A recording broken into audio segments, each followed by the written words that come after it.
Homer is the poetic genius behind some of the most important works of art in the ancient world, the Iliad and the Odyssey. But Homer is nothing but a name. He may not have even been a real person. And does this anonymity remove his reliability as a storyteller?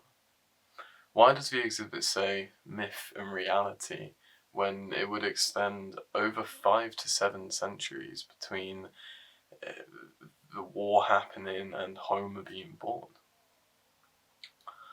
In the British Museum exhibit, there's a display after the storytellers section begins that almost literally says, Homer was born on an island near Turkey, but many scholars also believe that Homer didn't exist as one person, but was an oratory tradition instead. The exhibit had a lot on Homer at the beginning. It then sort of deviated into more telling the story of the Trojan War through art, but the display was interesting. All busts of Homer were fiction. Nobody ever knew what he looked like, even the common belief that he was blind is an attribute created by the people for this mysterious poet. So little was known about him, the busts were made by sculptors for an aristocracy as a trend of having famous poets' busts developed for their house.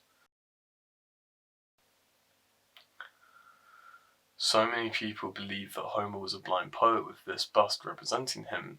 It's just another mystery from the Trojan War story and field. Why does Homer's identity matter though? What was created by Homer is the more important part of the name, not who it's attached to. Odyssey and the Iliad are definitely important texts. They are some of the most studied texts ever. He could be one man from Ionia, several people dotted around the eastern islands of the Mediterranean, or just a generational process of oral tradition. It doesn't really matter too much who he is. There is evidence to support the idea that Homer was simply a very well-learned orator. Homer was alive, was also the peak of the oral tradition in Greece. It had been going for generations, but it was at its highest now. Actual performances were happening.